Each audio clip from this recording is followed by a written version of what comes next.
Hello everyone, welcome to my new vlog. আজকে আবার চলে এসেছি নতুন একটা ভ্লগ নিয়ে। আবার বেরিয়ে পড়বো একটা নতুন জায়গায় যাওয়ার জন্য। এটা হচ্ছে আমার একটা নতুন ব্যাগ। কেমন হয়েছে আমাকে অবশ্যই কমেন্ট করে জানাও। এদিকে আমার দিদি, জামাইবাবু সবাই আমরা কিন্তু রেডি, কিন্তু সমস্যা হচ্ছে একটাই, যে আমাদের ট্রেনটা কিন্তু আজকে ভীষণ লেট। কখন আসবে তাও আমরা ঠিক জানি না। আমাদের ট্রেনের টাইম কিন্তু এখন হয়ে গেছে। এখন আমাদের হরিশ্চন্দ্রপুরে থাকার কথা, কিন্তু এখনও সে বসে আছে সেই একলক্ষী জাংশনে। যাই হোক, ফাইনালি আমরা কিন্তু এবার বেরোবো, কেননা ট্রেন একলাখী জাংশন ছেড়ে দিয়েছে এবং প্রায় কিন্তু শামসি স্টেশন চলে আসছে। তাই আমরা তাড়াতাড়ি করে বেরিয়ে পড়ছি। আমরা সবাই আজকে চলে যাচ্ছি। মা কিন্তু আজকে একাই বাড়িতে থাকবে। যাই হোক, কিছু করার নেই, যেতে তো হবেই। কিন্তু কোথায় যাচ্ছি সেটা কিন্তু এখনই তোমাদেরকে আমি জানাবো না। সেটা জানতে হলে কিন্তু আমার পুরো ভিডিওটা আজকে তোমাদের দেখতে হবে।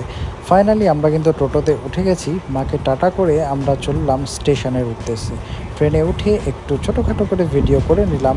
স্টেশনে আসা মাত্রই দেখি স্টেশনে বিশাল জোরে হাওয়া চলছে। এতই হাওয়া চলছে যে ঠিকঠাকভাবে উপরে ওঠা যাচ্ছে না। যাই হোক, অনেক কষ্ট করে 5তলা মল পুরোটাই সিঁড়ি ক্রস করে আমরা কিন্তু চলে আসলাম সেই 2 নম্বর প্ল্যাটফর্মে। এখনও কিন্তু আমাদের ট্রেন স্টেশনে এসে পৌঁছায়নি। কিছু করার নেই, আমাদেরকে আরও ওয়েট করতে হবে। 2:54-তে টাইম, এখন বাজে 3:54। প্রায় 1 ঘন্টা লেট। 1 ঘন্টা পরে ট্রেন আসলো। এবার আমরা কিন্তু ট্রেনে উঠে পড়বো। ট্রেনে কিন্তু বিশাল ভিড়, তাও আমরা কিন্তু এদিক ওদিক করে জায়গা পেয়ে গেছি। ফাইনালি আমাদের ট্রেন কিন্তু হরিশ্চন্দ্রপুর স্টেশন ছেড়ে দিয়েছে। আর ট্রেন ছাড়া মাত্রই এই প্রাণীকে দেখুন শুয়ে পড়েছে। ট্রেনে ওঠা মাত্রই শুয়ে পড়ে। কিছুটা যাওয়ার পর মিডিলে আমরা কিন্তু নিয়েছিলাম একটা কোকোনাট ব্রেক। সে কিন্তু আবার উঠে পড়েছে, দেখেছেন তো, কিন্তু খেয়ে আবার কিন্তু শুয়ে পড়বে। যাই হোক, অনেকটা পথ আমরা ক্রস করে চলে এসেছি। আর দেখুন এই প্রাণী এখনও শুয়ে যাচ্ছে। ফাইনালি কিন্তু আমরা চলে আসলাম বাগডোগরা। এর পরের স্টেশনই হচ্ছে আমাদের আজকের ডেস্টিনেশন।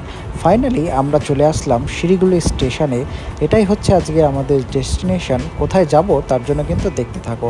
শিলিগুড়ি আসা মাত্রই আমাদের যে এইভাবে ওয়েলকাম হবে, জাস্ট দেখো কি জোরে বৃষ্টি শুরু হয়েছে শিলিগুড়িতে আসা মাত্রই।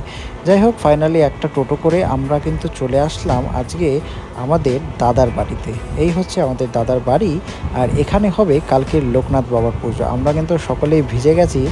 আর কিন্তু টেনশন নেই, এবার যত হোক বৃষ্টি হোক আর কোনো অসুবিধা নেই, আমরা কিন্তু চলে এসেছি বাড়িতে। যাই হোক, কালকে বাড়িতে পুজো। দেখা হচ্ছে পরের ভিডিওতে। তোমাদেরকে দেখাবো সমস্ত পুজোর ব্লগ। ততক্ষণের জন্য টাটা।